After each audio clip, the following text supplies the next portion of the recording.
अस्सलामुअलैकुम। आज का हमारा टॉपिक है earthquakes, there causes and consequence.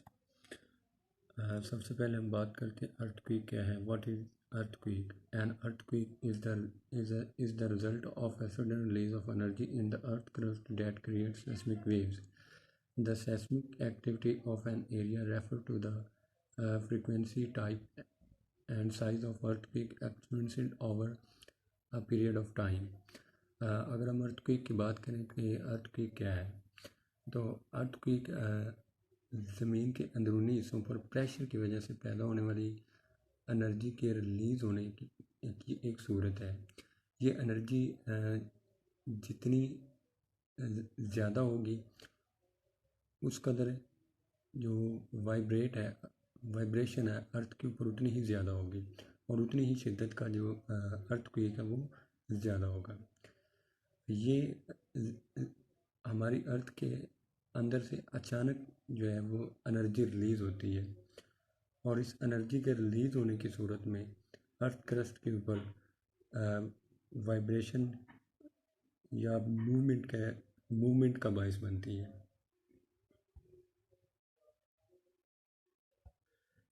इनसे जो वेव्स पैदा होती हैं इनको हम सेस्मिक वेव्स कहते हैं।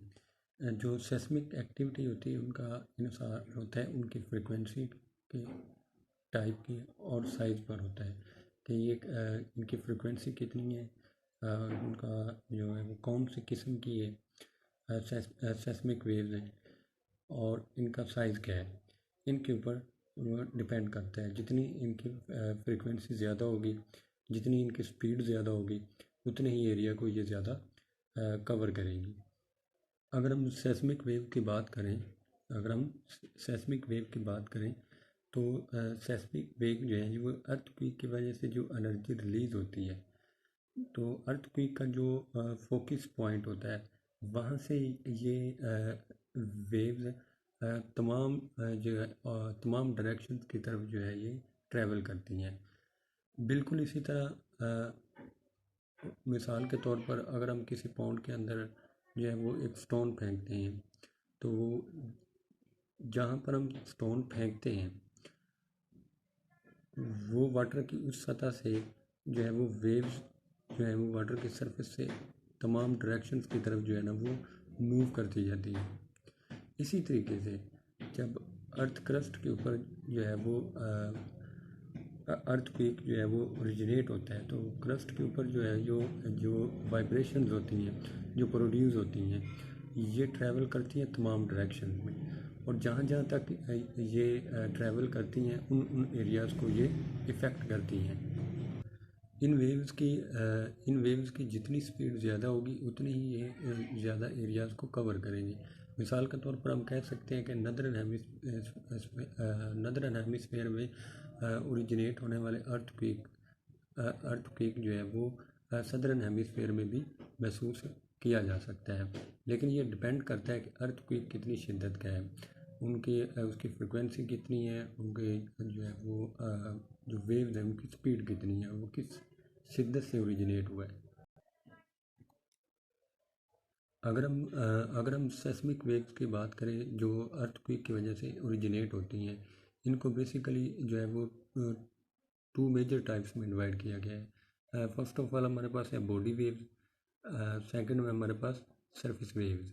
अगर हम बॉडी वेव्स की बात करें तो बॉडी वेव्स जो हैं वो अर्थ के इंटीरियर से ट्रैवल करती हैं, जहाँ से उनका फोकस पॉइंट होता है वहाँ से ये ट्रैवल करती हैं।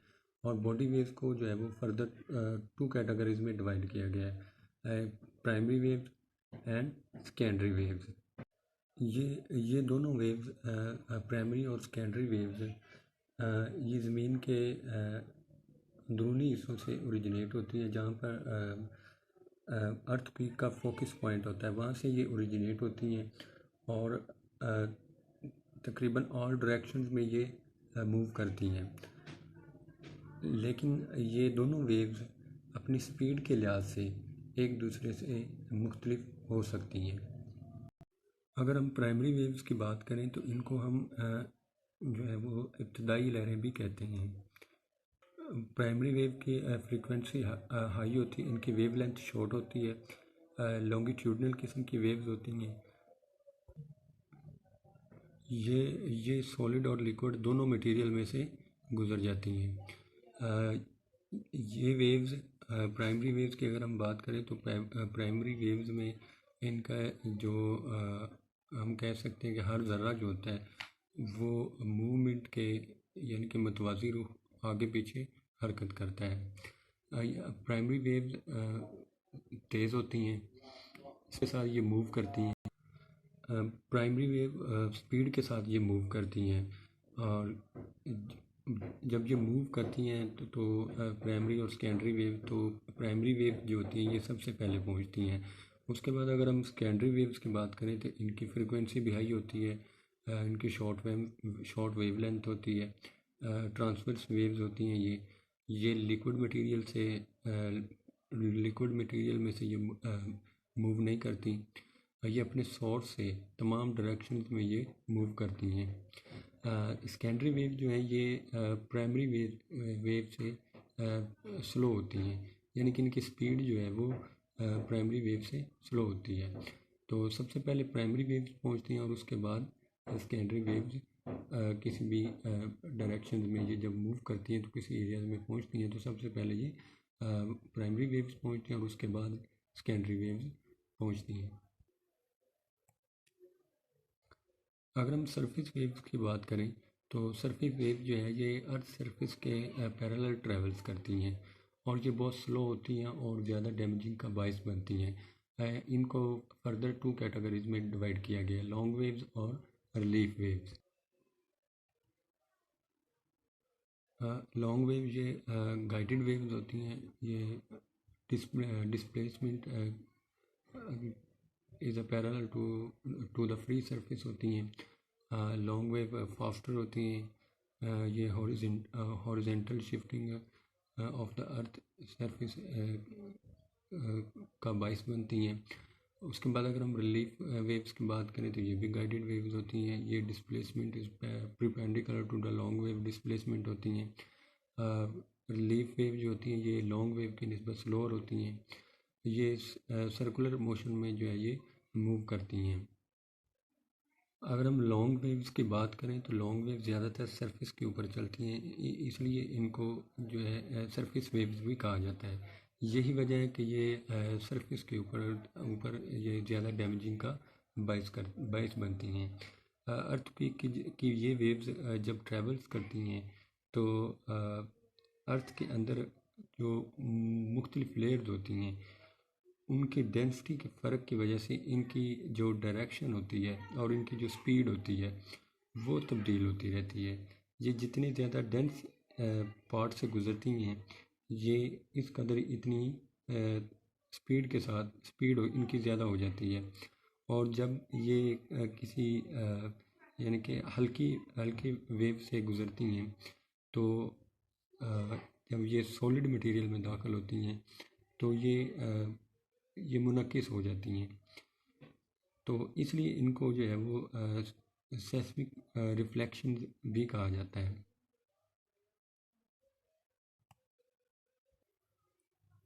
Terms related to the earthquake, अगर हम बात करें कि अर्थक्वेक के रिलेटेड टर्म्स की बात करें तो इसमें दो हमारे पास टर्म है, एक हमारे पास है फोकस यानी कि हाइपोसेंटर और एक एपिसेंटर है।